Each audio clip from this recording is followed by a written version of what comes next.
बंदी छोड़ सतगुरु रामपाल जी भगवान की जय हो। परमपिता परमात्मा, सारी सृष्टि के रचनहार, कुल मालिक, असंख्य ब्रह्मांडों के स्वामी, जगत गुरु, तीनों लोकों में प्रवेश करके सबका भरण पोषण करने वाले राजाधिराज, आत्माधार, नाथों के नाथ, देवों के देव महादेव, सर्वेश्वर महेश्वर, मृत्युंजय, अजरो अमर, आदि अनादि सनातनी प्रभु, जगत पिता जगदीश्वर, श्री श्री 1008 की उपाधि के वास्तविक अधिकारी, अकाल मूरत, शब्द स्वरूपी राम, वासुदेव, सर्वगतम ब्रह्म, परम पूज्य, प्रथम पूज्य, परम संत, परम पुरुष, परम धनी, परम दयालु, आदि अनादि, सत्य कबीर, हक्का कबीर, जगत के तारणहार, जगत के मुक्तिदाता, जगत के जगन्नाथ, हारे का सहारा, अल्लाहु अकबर, संत शिरोमणि सतगुरु रामपाल जी भगवान के चरण कमल में हम सभी सत्सेवक भाई बहनों का अनंत कोटि दंडोत प्रणाम। भाई और बहनों, दुनिया अभी अनजान है और उस पूर्ण परमात्मा के नाम और महिमा से बहुत दूर है। और जिन जिन आत्माओं ने उस पूर्ण परमेश्वर की पहचान कर ली, वो आत्माएं आज भक्ति का असीम आनंद उठा रही हैं। असल में जिसे हम राम कहते हैं, असल में जिसे हम श्री कृष्ण कहते हैं, वो आज धरती पे प्रकट है। क्योंकि राम अपने काम नहीं कर सकते थे, राम के काम करने के लिए भी उस आदि राम को आना पड़ा। श्री कृष्ण जी अपने काम नहीं कर सकते थे, श्री कृष्ण रूप में वो काम करने के लिए स्वयं प्रभु को आना पड़ा। वो प्रभु कौन है, कैसा है, कहाँ है, कैसे वो प्रभु अपने बच्चे श्री राम और श्री कृष्ण और 33 करोड़ देवी देवताओं समेत ब्रह्मा विष्णु महेश के भी कार्य संभालता है, उनके भी काज सारता है, उनके भी संकटों का मोचन करता है। उस परमेश्वर की पूर्ण और यथार्थ जानकारी के लिए जब तक आप लोग यूट्यूब पे जाके संत रामपाल जी भगवान के सत्संग नहीं सुनेंगे, और एक सृष्टि रचना उनका पार्ट है, सृष्टि रचना संत रामपाल जी महाराज, जब तक आप यूट्यूब पे सृष्टि रचना नहीं सुनेंगे, अध्यात्म के विषय में आप कुछ भी नहीं जान पाएंगे और आप उस परमेश्वर से वंचित रह जाएंगे जो पूर्ण परमेश्वर, पूर्ण मोक्षदाता आज इस धरती पर 8 सितंबर 1951 से हरियाणा में प्रकट है। 8 सितंबर को जिनका प्रकट दिवस है, भाई और बहनों, कहते हैं मासा घटे ना तिल बधे, विधाता लिखे जो लेख, साचा सतगुरु मेट कर ऊपर मारे मेघ। हमारे संस्कार में लिखे हुए को, हमारे प्रारब्ध में लिखे हुए को, जिसे हम भाग्य कहते हैं कि परमात्मा ने उसके भाग्य में ये लिख दिया वैसा ही होना है, परमात्मा ने उसके भाग्य में जो लिख दिया वैसा ही होना है। कहते हैं लिखे हुए को भी मेटने वाला केवल धरती पे सतगुरु है, दूसरा कोई नहीं है। उस विधाता के द्वारा जो लेख लिख दिए गए, उनको मिटा के अपनी तरफ से नया लेख लिखने में यदि वर्तमान में सृष्टि में कोई समर्थ है तो परम पूज्य सतगुरु रामपाल जी भगवान है। और आज आपको एक छोटा सा उदाहरण, हालांकि ये कोई बड़ी बात नहीं है, ये तो बहुत छोटी बात है उस परमेश्वर की महिमा में। आज से पहले ना जाने उस परमेश्वर ने इस पृथ्वी पे प्रकट होके एक लीला करके, और सन 1994 से उन्होंने अपना यथार्थ 13वां कबीर पंथ शुरू किया। संत रामपाल जी भगवान ने स्वयं ये कबीर परमात्मा हैं, परमेश्वर हैं। 1994 से इन्होंने अपना यथार्थ 13वां कबीर पंथ शुरू किया, और उसके बाद से एक नहीं, दो नहीं, 100 नहीं, 1000 नहीं, लाखों आत्माओं को परमेश्वर ने नया जीवन दिया है भक्ति के लिए। जिनकी जीवन रेखाएं समाप्त हो चुकी थी, परमेश्वर ने उनको नया जीवन दिया अपनी भक्ति से, अपने आशीर्वाद से। लाखों का परमेश्वर ने निःशुल्क, बिना किसी गोली दवाई के, बिना किसी ऑपरेशन के, अपने आशीर्वाद मात्र से कैंसर जैसे भयानक रोग ठीक किए, एड्स जैसे रोग ठीक किए, जिनकी आर्थिक स्थिति पाताल में जा चुकी थी। और जब से उन आत्माओं ने सतगुरु रामपाल जी भगवान से नाम दीक्षा ली, उनके सत्संग सुनने प्रारंभ किए, उसी दिन से परमेश्वर ने उनके घर में चार चांद लगा दिए। तो इस परमात्मा की जितनी महिमा करें उतनी कम है। लाखों को परमात्मा ने जीवन दान दिया है जिनकी आयु समाप्त हो चुकी थी। आज हमारे साथ में हमारे एक भगत भाई बैठे हुए हैं और इनके बेटे को, जो कि मर चुका था, पानी में डूब चुका था, छोटा बच्चा था, जल से भरी हुई नाली में गिर गया। घर वालों ने बहुत देर बाद संभाला, तब तक बच्चा डूब के मर के पानी के ऊपर आ गया था। और किस प्रकार से फिर उसकी माता ने, जो कि सतगुरु रामपाल जी भगवान की शिष्या है, उस बच्चे को दरबार में लिटाकर प्रभु से प्रार्थना की और परमेश्वर ने बच्चे को जीवित कर दिया। वहाँ डॉक्टर भी थे, वहाँ गांव वाले भी थे, सब ने देखा और इस अद्भुत चमत्कार को देख के सभी ने परमेश्वर को नमन किया। सन 2020 से ये सतगुरु रामपाल जी भगवान से जुड़े हैं और जैसे ही इनको साध संगति का पता चला कि सतगुरु रामपाल जी भगवान के मार्ग में दो पंथ हैं। एक पंथ उनका परिवार, जिसे सतलोक आश्रम मैनेजमेंट हरियाणा कहा जाता है, वो लोग संचालित करते हैं और वो लोग मर्यादाओं में नहीं रहते, मर्यादाओं में नहीं चलते। वो लोग सारे के सारे कर्म सतगुरु रामपाल जी भगवान के ज्ञान के विरुद्ध करते हैं। सतगुरु रामपाल जी भगवान की दुनिया निंदा करे, चुगली करे, उनको भला बुरा कहे, सारे कर्म जैसे राजनीति, आरक्षणबाजी, रक्तदान, देहदान, भगत समाज से ज्योति पाठ का पैसा लेके दुनिया वालों के लिए खेलकूद के लिए स्टेडियम बनाना, जो इस मार्ग में नहीं है। इन आश्रमों में करोड़ों रुपया इन्होंने जो है पत्थरों में बर्बाद करवा दिया। यानी सारे उल्टे कर्म, जिन कर्मों के करने से परमेश्वर नाराज होते हैं, जो इस मार्ग में नहीं है। हमें दुनिया को प्रसन्न नहीं करना, हमने परमात्मा को प्रसन्न करना है और परमात्मा उन्हीं कर्मों से प्रसन्न होंगे जो कर्म करने के लिए परमेश्वर ने हमें कहा है।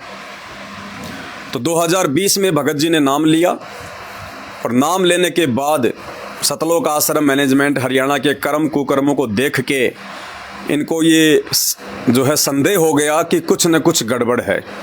परमात्मा ने दया करी, इनके पास साध संगति के वीडियो आने लगे, यानी मुझ पवन दास के वीडियो इनके मोबाइल पे आने लगे। इन्होंने वीडियो को बहुत ही गंभीरता से लिया, ध्यानपूर्वक सुना, सब कुछ इनकी समझ में आ गया। तो 6 महीने के बाद ही ये साध संगति से जुड़ गए और ये साध संगतियों में आने जाने लगे। परमात्मा की सही तरीके से इनके घर में भक्ति होने लगी।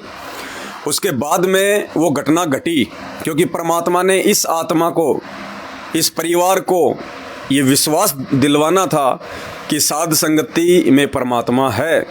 साध संगत वाले भाई बहनों के साथ परमात्मा छाया की तरह, साए की तरह रहता है। इनके विश्वास को परमात्मा ने इस घटना के माध्यम से, चूँकि बच्चे का वो लास्ट समय था, उस बच्चे का जीवन केवल इतना ही था।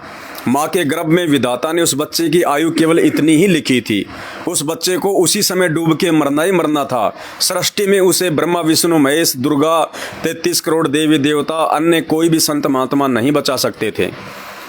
लेकिन परमेश्वर ने इस परिवार की मर्यादित भक्ति को देखते हुए उस बच्चे की आयु एक्सटेंड की, उस बच्चे की आयु बढ़ाई, जिससे बच्चा भी भक्ति के लायक बना और इस परिवार का भी परमात्मा पर, साध संगति पे दृढ़ विश्वास हुआ। आगे की बात आपको भगत जी बताएंगे ताकि आपको विश्वास हो। खुद ये उस बच्चे के पिता हैं। सत्साई भगत जी। सत्साई भगत जी। क्या नाम है आपका? मेरा नाम शिवदत्त है। शिवदत्त भगत जी, आप कहाँ से हैं? हम बांदा जिला, गांव छिलोलर है, कमासिन क्षेत्र के पास। तो ये जो घटना जो आपने मुझे बताई अभी थोड़ी समय पहले, ये घटना कहाँ पे घटी थी? ये घटना 2023 की है, मार्च के महीना की। उस समय आप कहाँ पे थे? हम सुबह नित्यनेम करके चले गए थे बाहर नकड़ी लेने, रोटी वोटी बनाने के लिए। आप क्या काम करते हैं वहाँ पंजाब में? वहाँ पंजाब में ईंट निकालते थे, कच्ची ईंट। भगत जी वहाँ पे ईंटों के भट्ठे पे काम करते हैं। वैसे ये यूपी के रहने वाले हैं जी। फिर क्या हुआ भगत जी? तो वहाँ पर जब हम चले गए तो भगत मती पीछे से हमारी वो भी आरती करने लग गई जी। और बच्चे खेल रहे थे अंदर ही जी। खेलते खेलते बाहर आ गया और नाली थी बहुत गहरी, यानी यहाँ से थी। नाली मतलब कमर के जितनी थी नाली? कमर के इतनी जितनी। उसमें क्या था, मतलब पानी भरा हुआ था? पानी भर गया था और चल रहा था उधर, तो बहुत फुल हो गई थी जी। उसमें खेलते खेलते बच्चा डूब गया, किसी को पता नहीं था जी। हमारे बच्चे की उम्र कितनी थी? 13 महीना। 13 महीना का लड़का था या फिर? लड़का था 13 महीना। लड़का जी। उसके बाद फिर भगतमती की छोटी बहन सी, यानी मेरी साली छोटी 6-7 महीने की जी। उसने भी नहीं थी, वो चली गई थी बाथरूम। जब वो आधा घंटा बाद आई तो उसने देखा कि बच्चा मर के और दूर चला गया था, उतरा ऊपर आ गया था पानी से।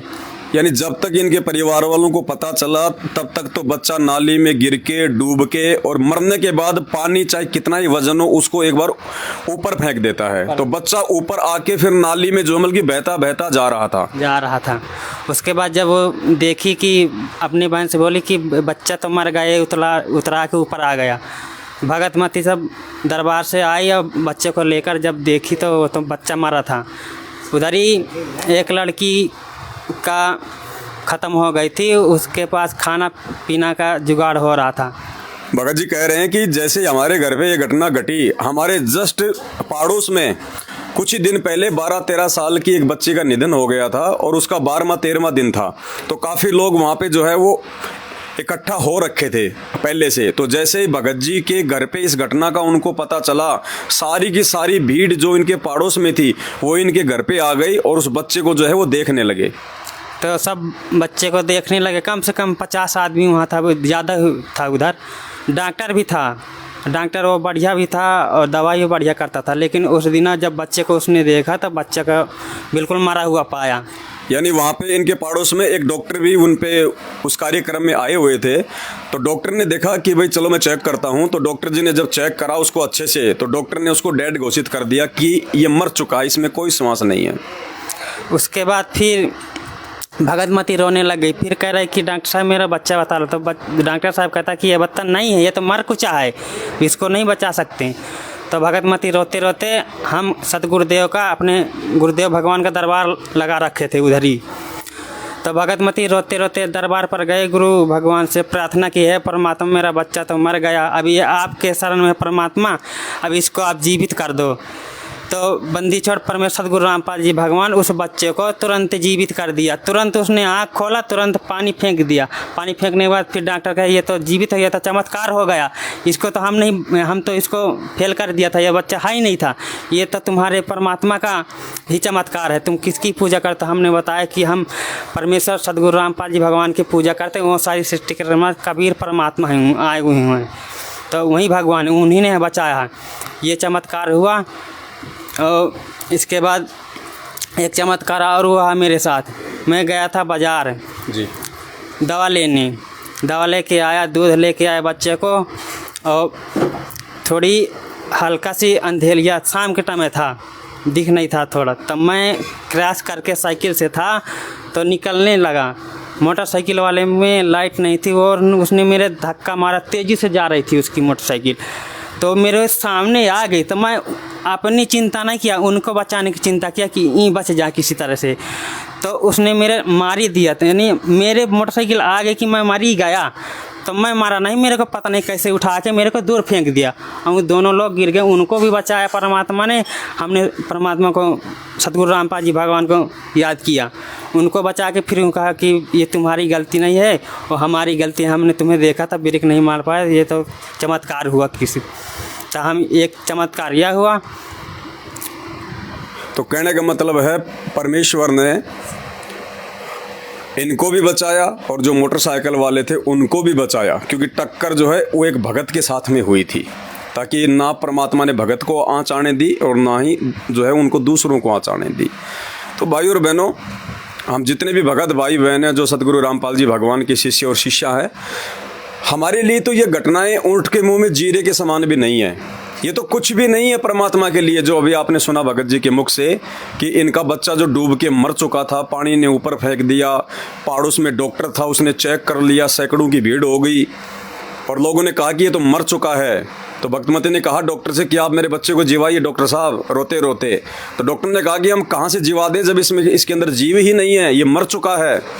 तब भगतमती बच्चे को उठा के सतगुरु रामपाल जी भगवान के, जहाँ पे इन्होंने अपना दरबार लगा रखा है, वहाँ लेके गई और उस बच्चे को परमात्मा के चरणों में रख के उनसे अरदास की कि हे परमेश्वर, आप इस बच्चे को जीवन दान दीजिए। अगले ही क्षण वो बच्चे के मुंह से अचानक से पानी बाहर निकला और बच्चा तुरंत खड़ा हो गया। तो भाई और बहनों, ये कोई बड़ी बात नहीं है। ये बड़ी बात केवल उन लोगों के लिए है जो लोग इस काल की भक्ति कर रहे हैं, जो लोग 33 करोड़ देवी देवता, भैरव, भूत, बेताल, जड़, पीपल, पत्थर, पानी, ब्रह्मा, विष्णु, महेश, दुर्गा, जो इनकी भक्ति करते हैं, उन लोगों के लिए तो ये अद्भुत बात है, अविश्वसनीय है। वो सोच ही नहीं सकते कि ऐसा हो भी सकता है। क्यों? क्योंकि इस सृष्टि में एकमात्र उस कबीर परमेश्वर सतगुरु रामपाल जी भगवान की भक्ति के अलावा ये चमत्कार किसी और भक्ति में नहीं हो सकते। लोग यकीन ही नहीं कर सकते। क्यों? क्योंकि श्री कृष्ण जी के सामने उनके सारे के सारे पुत्र आपस में लड़ झगड़ के मर गए। श्री कृष्ण जी के सामने पूरा यादव खानदान, 26 करोड़ यादव जो है लड़ झगड़ के जो है वो मर गए। श्री कृष्ण जी के सामने उनका सगा भांजा अभिमन्यु, जो कि चक्रव्यूह में मारा गया था, सुभद्रा रो रही थी कि भाई अपने भांजे को तो जीवित कर दे, तू तो भगवान है। श्री कृष्ण जी अपने सगे भांजे को भी जीवित नहीं कर पाए। तो हम सब ये महाभारत पढ़ते हैं, ये पुराण पढ़ते हैं, हम सबको पता है कि ये भगवान कुछ नहीं कर सकते, ये भगवान अपना भी बचाव नहीं कर सकते। श्री रामचंद्र जी को सरयू नदी में डूब के मरना पड़ा। श्री कृष्ण जी के जो है पैर में जहरीला तीर लगा, श्री कृष्ण जी की भी जो है वो तड़प तड़प के मौत हुई। बाकी 33 करोड़ देवी देवताओं की कहानी जो है इन पुराणों से वो भरी पड़ी है। रावण ने उनको किस कदर अपनी जेल में डाल रखा था। शनि महाराज, जिससे आज पूरा हिंदू समाज इतना भयभीत हो रहा है, रावण उसको अपने पैर के नीचे रखता था जब वो आसन लगा के बैठता था। तो भाई और बहनों, संत रामपाल जी भगवान के भक्तों के लिए तो ऐसी घटनाएं जैसे जीवन दान देना, कोई ऐसा भयंकर रोग ठीक कर देना, निर्धन को माया दे देना, बांझ को बेटा दे देना, ये कॉमन बात है। हमें कोई आश्चर्य नहीं होता, क्योंकि हमें पता है कि हम जिसकी शरण में है वो पूर्ण परमात्मा है, समर्थ है, भगवान है। सतगुरु जो चावे सो कर दे, भरम पड़ो मत कोई, सेव उधड़ पे शीश चढ़ाया, पाछे करी रसोई। तो ये अविश्वसनीय बातें केवल जगत वालों के लिए है। जो लोग अभी संत रामपाल जी के सत्संग नहीं सुनते हैं, इसलिए वो संत रामपाल जी की समर्थता और उनकी महिमा से बहुत दूर है, अनजान है। तो मैं प्रार्थना करूंगा अपने सभी भगत भाई बहनों से, जो भी मेरे जगत वाले भाई बहन हैं, जो मेरे फेसबुक पेज पवन दास इस लाइव से जुड़े हुए हैं, आप संत रामपाल जी के सत्संग सुनना शुरू कीजिए। आप ये ना देखिए वे जेल में बैठे हैं, उन्होंने क्या किया, उन्होंने क्या नहीं किया। वो परमात्मा है, वो सब कुछ कर सकता है और वो कुछ भी नहीं कर सकता। सब कुछ है। जितने भी आरोप उन पे लगे हुए हैं वो झूठे हैं, सारे के सारे। और बहुत सारे लोगों को तो यही नहीं पता कि उन पे आरोप क्या लगे हुए हैं। कई तो वैसे अपनी जुबान को गंदी कर लेते हैं उनकी निंदा चुगली करके कि उन पे बलात्कार का मुकदमा है, बलात्कार का मुकदमा है। अरे ये परमात्मा है, ये सभी आत्माओं का बाप है, ये हमारा भी पिता है, आपका भी पिता है। और एक बाप अपनी बेटी के साथ ऐसा नहीं करता। जगत वाले तो लाख कर दें, लेकिन ये परमेश्वर है, ये आत्मा का पिता है। ऐसा कोई आरोप संत रामपाल जी पे नहीं है। जितने भी आरोप उन पे लगे हुए हैं वे सारे के सारे आरोप बेबुनियाद हैं। उन आरोपों का दोषी सतलोक आश्रम मैनेजमेंट हरियाणा है। संत रामपाल जी का बेटा, बेटी, जवाई, भाई, बंधु, रिश्तेदार, ये लोग हैं। इन लोगों की मनमानी हरकतों के कारण ये बरवाला कांड हुआ। संत रामपाल जी को इशार की तारीखों पे नहीं जाने दिया। और संत रामपाल जी ने क्यों ज़बरदस्ती नहीं की, इसके पीछे एक बहुत गहरा रीजन है। ये आपको उस समय समझ में आएगा जब पहले आपको संत रामपाल जी समझ में आएंगे, क्योंकि ये भक्ति मार्ग संत रामपाल जी का आगामी समय में पूरी दुनिया में चलेगा। संत रामपाल जी के अलावा दूसरा धरती पे कोई संत नहीं रहेगा। संत रामपाल जी के अलावा धरती पे दूसरा कोई जो है भगवान नहीं रहेगा। और संत रामपाल जी के इस मार्ग के अलावा दूसरा कोई भक्ति मार्ग नहीं रहेगा। और 1000 साल तक ये मार्ग चलेगा। तो 1000 साल तक इस मार्ग को निर्बाध रूप से चलाने के लिए बीच में कोई ऑब्जेक्शन ना हो, कोई रोड़ा ना अटकाए, इसके लिए संत रामपाल जी भगवान चुपचाप रहे। जब ये बरवाला कांड हुआ, वो अपनी आंखों से देखते रहे कि मेरा परिवार क्या कर रहा है, मेरे बेटा बेटी क्या कर रहे हैं, मेरा भाई किस कदर मुझे एक आम व्यक्ति समझ के मेरे साथ में षड्यंत्र कर रहा है। कुछ नहीं बोले। क्यों? क्योंकि उन्होंने अपने परिवार की असलियत आज दुनिया के सामने जो है लेके आनी थी। क्योंकि सबसे बड़ा रोड़ा इस भक्ति मार्ग में यदि कोई होता है तो ये परिवारवाद होता है, वंशवाद होता है। चूंकि ये कबीर परमात्मा है और 650 साल पहले इस कबीर परमात्मा ने कबीर सागर में धर्मदास जी के माध्यम से लिखवा दिया था कि धर्मदास, चारों युगों का इतिहास उठा के देख ले, मेरा जो ये पंथ है ये मेरे परिवार से नहीं चलता, ये मेरे वंश से नहीं चलता, ये मेरे बिंद वालों से नहीं चलता, ये हमेशा मेरे वचन के बेटा बेटियों से चलता है, मेरे नाद पुत्रों से चलता है। तो आज संत रामपाल जी का जो परिवार है कलयुगी परिवार है, वैसे उनका कोई बेटा बेटी नहीं है। अभी आप लोग अनजान हैं, अभी आपको पता नहीं है, इनका शरीर हाड़ मांस और चाम का नहीं है, 5 तत्वों का शरीर नहीं है इनका। गरीब ऐसा सतगुरु हम मिल्या, तेज पुंज की लोय, होनी हो सु होए। तो ये परमात्मा है, इनका आप और हमारी तरह हाड़ मांस का शरीर नहीं है। ये दिखाई आप और हमारी तरह देते हैं। जैसे 650 साल पहले कबीर परमात्मा थे, वो भी आप और हमारे जैसे दिखाई देते थे। और धर्मदास भी विश्वास नहीं कर पा रहा था। धर्मदास कह रहे थे कि आप अपने आप को भगवान कहते हो, लेकिन मैं कैसे यकीन करूं? आप तो चलते हो, फिरते हो, खाते हो, सब कुछ है, बात करते हो, हमारे जैसे जो है वो लग रहे हो। तो भाई और बहनों, इस परमात्मा को केवल उनके ज्ञान से पहचाना जा सकता है। दूसरा धरती पे कोई थर्मामीटर नहीं है। तो अपने परिवार की वो जड़ परमात्मा ने सबको दिखानी थी, ताकि लोग मेरे परिवार पे आश्रित ना हो जाए, लोगों की श्रद्धा मेरे परिवार पे ना हो जाए। और ये परिवार ये काल का दूत है, ये काल का एजेंट है। और देख लीजिए, जब से संत रामपाल जी जेल में गए हैं तब से इन्होंने वो सारे कुकर्म भक्ति मार्ग पे खुद भी किए हैं और भोली संगत से भी करवाए हैं। जिन कुकर्मों के करने से मर्यादा टूटती है, भगत भक्ति और भगवान से दूर होता है। तो ये हमारी अंदरूनी बातें हैं, ये आप जगत वाले भाई बहनों को समझ में नहीं आएगी। ब्रह्मा विष्णु महेश 33 करोड़ देवी देवताओं के पुजारियों को अभी समझ में नहीं आएगी, लेकिन हम संत रामपाल जी के भक्तों को बहुत अच्छे से समझ में आएगी, क्योंकि हम इस पंथ से जुड़े हुए हैं। तो भाई और बहनों, ये परमात्मा है। आप इनको जेल में ना देखिए, आप इसको उस दृष्टि से ना देखिए जिस दृष्टि से आप अन्य जो महात्मा हैं, जिनको हम महात्मा कहते हैं, हालांकि वो संत नहीं है, जैसे आसाराम जी हैं, राम रहीम जी हैं, आप संत रामपाल जी को उस दृष्टिकोण से ना देखिए। जब आप इनके सत्संग सुनना शुरू कर देंगे ना, आपकी आंखें खुल जाएंगी कि ये परमात्मा, क्यों हम अपनी जुबान को आपके विरुद्ध जो है प्रयोग करके गंदी करने में लगे हुए थे। तो अभी भाई के मुख से जो आपने सुना, ये तो बहुत छोटी सी बात है, ये तो कुछ भी नहीं है संत रामपाल जी के आगे। जिस दिन आप उनके सत्संग सुन के आप उनके वचन के शिष्य बन जाएंगे, आप उनके भगत बन जाएंगे, फिर देखना परमात्मा आपके साथ भी वही चमत्कार करेगा जो अभी आपने भाई के मुंह से सुना। तो भाई और बहनों, निसंशय संत रामपाल जी के सत्संग सुनना शुरू कीजिए।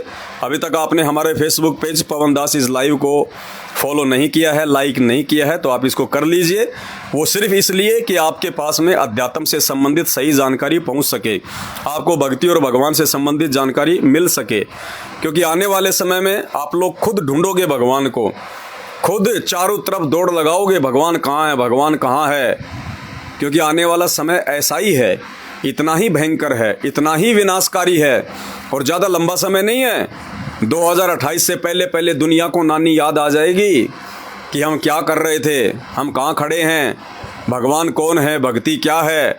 और सौभाग्य उन आत्माओं का जो पहले समझ जाएगी, सुधर जाएगी और संत रामपाल जी की शरण में आके सही भक्ति कर लेगी। उनका बचाव है, बाकी बेमौत मरोगे, बेमौत कोई नहीं बचाएगा। भयंकर परिस्थितियां चेंज होने वाली हैं, भयंकर, रातों रात, तुम्हें पता भी नहीं चलेगा, आँख भी नहीं खुलेगी, उससे पहले तो यमलोक में मिलोगे। अभी आप लोगों को चेताया जा रहा है, आप लोगों को जगाया जा रहा है। अरे सत्संग सुनने में क्या जाता है, परमात्मा ने तुम्हें कान किस लिए दिए हैं? ये दुनिया की बकवास सुनने के लिए नहीं दिए, ये परमेश्वर की चर्चा, उसकी महिमा सुनने के लिए दिए हैं कान।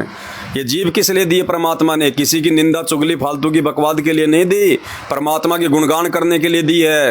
ये आँखें उस परमेश्वर के दर्शन करने के लिए दी है, ये मुँह उस परमात्मा की महिमा के लिए दिया है। तो भाई और बहनों, थोड़ा सोचो, विचार करो, आप क्या भक्ति कर रहे हैं, आपकी भक्ति का आधार क्या है? आपकी भक्ति का आधार है आपके बाप, आपके दादा, आपके परदादा, जो वो करते आ रहे हैं आप भी वही कर रहे हो, लेकिन वो भक्ति नहीं है। असली भक्ति का आधार है हमारे धर्मशास्त्र, वेद क्या कहते हैं, गीता जी क्या कहती हैं, पुराण क्या कहते हैं, महापुरुषों की वाणियाँ क्या कहती हैं, ये भक्ति का आधार है। बाकी आप समझदार हो, बाकी इतना ही कहूँगा कि यूट्यूब पे जाके संत रामपाल जी के जितना जल्दी हो सके सत्संग सुनना शुरू कर दो, वरना बाद में सिवाय पछताने के आपके कुछ भी हाथ नहीं आएगा। हम तो भोंकते रहेंगे, हमारी तो आदत है। हमें तो समझ में आ गया कि मानव जन्म क्यों मिला है, इस मानव जन्म की उपयोगिता है किस चीज़ में, केवल संत रामपाल जी के गुणगान में, इनकी महिमा में, इनकी भक्ति में, बाकी कुछ नहीं है। ये परमात्मा बैठे बैठे खिला दे अपने भगत को, बैठे बैठे पूरी दुनिया को खिला दे बैठा बैठा, और पूरी दुनिया को यही खिला रहा है। तीनों लोकों में प्रवेश करके सबका भरण पोषण यही कर रहा है। तुम तो सारा दिन इतनी भागदौड़ में, इतने टेंशन में, और तुमसे ज़्यादा तो जानवर है पृथ्वी पे। और जानवर कौन सा काम करते हैं, कौन सा ऑफिस में जानते हैं, कौन सा धंधा करते हैं, कौन सा झूठ बोलते हैं, चोरी करते हैं, रिश्वत लेते हैं, और हमसे कई गुना ज़्यादा खाते हैं। परमात्मा सबको खिला के सुलाता है, सबको पोपाटी पगड़ा भया और जागी जी आजून, सब काहू को देते हैं वो चोंच समाना चून।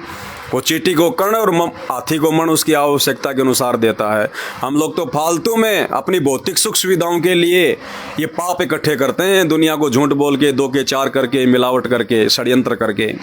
तो पहचानो अपने भगवान को। आज भगवान धरती पे आया हुआ है, बाद में रोओगे, तड़पोगे, ऊपर हाथ करके चिल्लाओगे, फिर भगवान ना कोई दया करेगा ना कोई रक्षा करेगा। क्योंकि जब समय है, जब भगवान अपने बच्चों को निमित्त बना के तुम तक संदेश पहुंचा रहा है, तुम लोग मजाक में ले रहे हो, गालियां निकाल रहे हो, बकवाद कर रहे हो, बाद में फिर रोओगे तुम, चिल्लाओगे तुम, फिर तुम्हें कोई नहीं बचाने के लिए आएगा। अभी समय है, उस भयंकर विनाशकारी समय से पहले जो बहुत जल्दी आने वाला है, ज़्यादा समय नहीं है। उन लोगों को जाके पूछो जो उत्तराखंड में हैं, हिमाचल में हैं, पंजाब में हैं, उनको जाके पूछो, उनके लिए तो वो महाकाल का समय आ चुका है। अरे जिसके घर में 2 मर गए, 4 मर गए, उसके लिए तो आज ही आ गया काल। और कहते हैं आप मरे जग प्रलय होई। जब इंसान खुद मर जाता है उसके लिए तो पूरी दुनिया ही मर जाती है। तो ये थोड़ा बहुत जो सुख सुविधा भी मिल रही है, और आप लोग जो आंडी पाक रहे हो ना, ये ज़्यादा समय का नहीं है। ये सारी सुविधाएं अचानक से छिन जाएंगी, तुम्हें पता भी नहीं चलेगा। और अगर लगातार ये सारी सुविधा चाहिए, भगवान चाहिए, सुख चाहिए।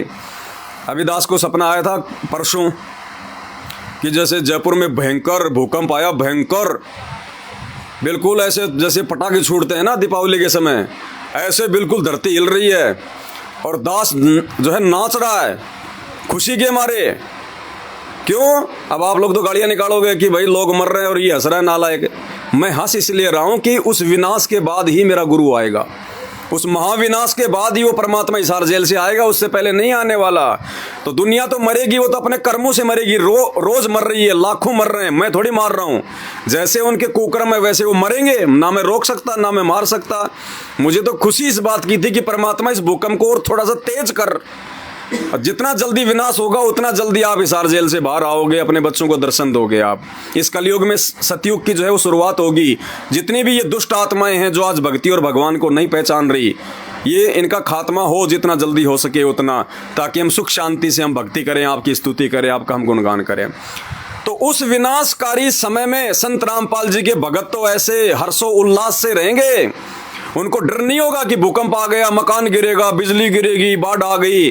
वो संत रामपाल जी, वो परमेश्वर, बाढ़ क्या, चाहे बाढ़ का बाप क्यों ना आ जाए, पूरी दुनिया डूब जाएगी, लेकिन संत रामपाल जी के भगत पानी के ऊपर रहेंगे। जैसे नौका जो है समुद्र के ऊपर चलती है, ऐसे संत रामपाल जी अपने भगत को रखेंगे। आग में संत रामपाल जी के भगत का कुछ नहीं बिगड़ सकता। जहर अग्नि तन निकट न आवे, दूरी जात रंगावे। और परमेश्वर कहते हैं, कहे कबीर शरण गहे मेरी, हो रक्षा जल थल की। जल में और थल में परमात्मा दोनों जगह अपने भगत की रक्षा करेगा। लेकिन कौन से भगत की? जो संत रामपाल जी को भगवान मानेगा, उनकी प्रत्येक मर्यादा में रहेगा। एक समय काल भगवान ने कहा था परमात्मा से, वर्तमान समय के लिए उसने कहा था कि धर अंबर सब जाएंगे और विनसेंगे कैलाश, एकम एका होएगा तब कहाँ रहेंगे तेरे दास। संत रामपाल जी को उस काल भगवान ने कहा कि एक समय ऐसा आएगा इस पृथ्वी पे जब पाप बढ़ जाएगा, अधर्म बढ़ जाएगा, तो उन्हीं जीवों के जो है वो कर्मों के आधार से बाढ़ आएंगी, भूकंप आएंगी, पृथ्वी इधर उधर हो जाएगी, पता नहीं कैसी कैसी आपत्ति आएंगी, दुनिया में त्राही त्राही मचेंगी। उस समय जो है तेरे भक्तों का क्या होगा? उस समय जो है कौन संभालेगा तेरे भक्तों को? तो सतगुरु रामपाल जी भगवान ने कहा था कि धर अंबर सब जान दे और विनसन दे कैलाश, एकम एका होने दे, मेरे आश्रय रहेंगे मेरे दास। परमात्मा ने कहा कि मेरे भगत, वो मर्यादित भगत, दान धर्म के सहारे, और जो उनके जो शुभ कर्म होंगे, जो भक्ति वो करेंगे, जो आरती मंत्र वो कर रहे हैं, उनका इतना भक्ति धन इकट्ठा हो रहा है, वो मेरे भगत, उस समय विनाश के समय उन भक्तों को मैं अपनी जो है पलकों पे रखूंगा। सारी दुनिया का सर्वनाश हो जाएगा लेकिन मेरे भक्तों का कोई बाढ़ बाका नहीं कर पाएगा। तो भाई और बहनों, वो जो समय था वो आज है, जो आने वाले थोड़े समय में जो घटित होने वाला है। आज सब लोगों को ये मजाक लग रहा होगा कि सब बकवाद है, कुछ नहीं होने वाला, दुनिया ऐसे खा रही है पी रही है, ऐसे होता रहता है, कुछ नहीं होता। अभी देखना थोड़े समय बाद में अब जो होगा वो होगा जो आज से पहले नहीं हुआ होगा, जिसकी कभी किसी ने जो है वो कल्पना नहीं की होगी, वो होगा। और उस समय तुम्हारे ये देवी देवता ब्रह्मा विष्णु महेश 33 करोड़ भैरव भूत बेताल हैं, ये पीपल बरगद सांप जिनको तुम पूजते हो, ये सब लुप्त हो जाएंगे, लुप्त। अरे हिमाचल और उत्तराखंड को तो देवभूमि कहा जाता है। जब ये बाढ़ आई, वहां पे पहाड़ के पहाड़ गिर रहे हैं, लोगों के घर डूब रहे हैं, तब एक भी देवी देवता निकल के सामने नहीं आया कि हमारे भक्तों का क्या हो गया। तो भाई और बहनों, परमात्मा कहते हैं पत्थर पूजे हरी मिले तो मैं पूजू पहाड़, इससे तो चाकी भली जो पीस खाए संसार। इन पत्थरों से बाहर निकलो और जो असली परमात्मा धरती पे प्रकट है संत रामपाल जी, इनके सत्संग सुनो। इनके सत्संग सुनने से ही तुम्हारा भला होगा, तुम्हारा बेड़ा पार होगा। दूसरा धरती पे कोई तरीका नहीं है, ना सुख प्राप्ति का ना मोक्ष प्राप्ति का। बाकी समय समय पे आपको चेताते रहेंगे, बताते रहेंगे। जो अच्छी आत्मा होंगी, जो अधिकारी आत्मा होंगी, वो संत रामपाल जी के सत्संग सुनना शुरू कर देंगे। उस विनाशकारी समय में अपनी जो है वो कमर तोड़वाने से वो बचेगी। और बाकी भाई जिसके जैसे कर्म वैसा अपना पाएगा। राम किसी को मारे नहीं, मारे तो हत्यारा राम, अपने आप ही मर जाएंगे कर कर खोटे काम। तो भक्ति को समझो, भगवान को समझो, और ये समझ में आएंगे केवल संत रामपाल जी के सत्संगों से दूसरा धरती में कोई तरीका नहीं है। आज के लिए इतना ही, फिर समय समय पे लाइव आते रहेंगे। बंदी छोड़ सतगुरु रामपाल जी भगवान की जय हो।